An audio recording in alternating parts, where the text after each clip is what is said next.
Hi, this is Dave with NTI Online, and today I'm going to walk you through cleaning or replacing the return filter on your TRX boiler.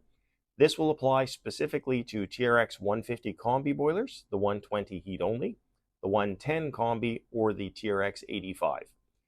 None of the other products in the TRX lineup will have this return filter, so this is specific to those units. The return filter is located in behind the display panel on the bottom right of the cabinet, sort of down in behind the pump here. We'll do a close-up there so you can see that a little better. But before you do any service like this on the boiler, you want to start by powering it down by disconnecting the power connector. If you hopefully have isolation valves, you want to isolate the product by shutting off all of your valves, so that way we're not going to get air into the system, hopefully. And next, we're going to go underneath the unit. You'll need a bucket for this, and I'm going to show you how to drain the unit itself down. Once your boiler is isolated, you're going to want to reach up into the back here and find this drain cock here.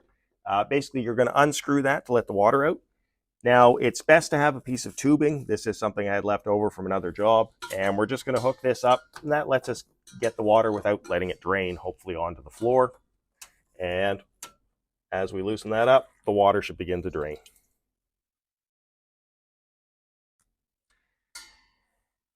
Okay, we're not getting very much water out, so I'm going to go up and open up the bleeder valve inside the cabinet. That should let some air in and hopefully a little bit more water out.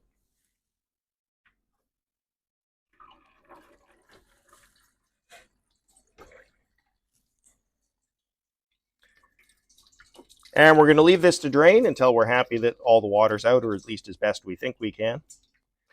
And it's a good practice to plug the boiler back in. You're going to hear the diverting valve move up and down several times.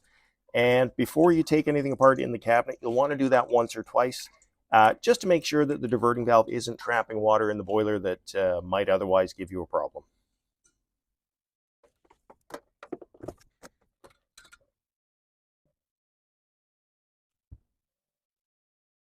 Okay, so the diverting valve has gone through its travel. We're not getting any more water out. Now we're going to move back up into the cabinet and get rid of any excess water inside there. Now that the boiler is drained down, we can work inside. It's important that you keep a little bit of paper towel around. No matter how much you try and drain the boiler, there's probably a little bit of water in there, and we don't want to get into the electronics wet, so make sure this cover is securely in place. Take your paper towel or rags, whatever you have, just kind of tuck them in front here to keep this stuff protected. And our filter's in the very bottom right-hand corner. You can do this without loosening the side of the cabinet, but it is a lot easier if you have access. So if you've got 2 or 3 inches on the right-hand side of your cabinet, it's best to loosen that, push to one side. So there's a screw at the top and bottom. That'll be a Phillips number 2, and then there's a Torx T25, sort of mid-cabinet at top and bottom. So I'm going to remove those, and we'll show you the removal of the filter. Now that you've loosened the side of your cabinet, you want to reach in. There's a small horseshoe clip here. You're going to want to pull that out. Pull out the plug. Watch, there's a little O-ring on here. If need be, it helps to have a little bit of plumber's or O-ring safe grease, and just lube that up so that it slides back in a bit easier. It is keyed so that it will only fit one way, so we'll pull that out. Now that we've got the plug out, we're going to want to remove the second horseshoe clip, which is a little bit larger, so you can see the size difference between those two. And what I like to do is just take one of them, put it in the slots that are in the filter here, and if I push on it just right, it gives me a little bit of leverage so that I can pull this out. We'll mop up the water that's coming out there so that it doesn't get in our way. There is a bleed hole in the top of or in the bottom of the boiler here. It's not a bad idea to pull that out and then put your bucket underneath so that you catch the water, so we can hear that draining there. And just watch that we keep the water basically out of the electronics. Now that you have your filter out, you can take this to the sink and wash it out, clean any physical debris that might be in there. Again, there's an O-ring on here. It's a good idea to put a little bit of silicone grease or O-ring safe grease on there to just protect that, make it fit back together a little bit easier. So we're going to clean that up. So now that you've got your filter ready to go back in, if you have the side loose like I've done here, you'll probably want to take the plug. This will only fit one way, so If you get it wrong, it won't sit in all the way and you won't be able to insert the horseshoe clip. Once it's correct, it'll sit in nice and flush like this. You can even reinstall the clip and just give it a tug to make sure it's in there well. And then this filter will install so that the angled portion here faces straight down. And so I'll stick that in now. Once that's all the way back in, grab your second horseshoe clip, snap it back on, give that a tug, make sure it's in there firmly. And there is a little tip here. If you cannot, for some reason, remove the side, or you're not willing to get that extra space, what you'll have to do is insert the filter, then you're going to insert the plug separately, one by one, and there is enough space that you can fish your hand in there and do that.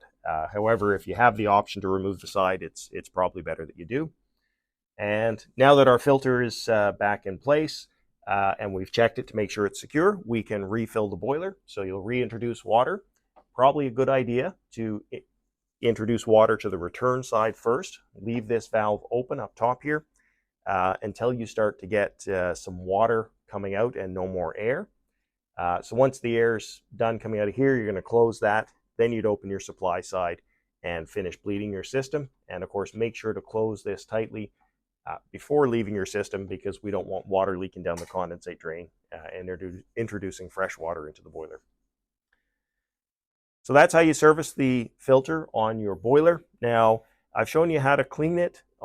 This is not something I would consider routine maintenance. The filter should only become plugged if there's dirt in the water. If you've got a dirty system, then your best bet is to treat the water so that you don't have to keep cleaning the filter. And if you want to learn more about that, there's another video on water quality. Have a look at that.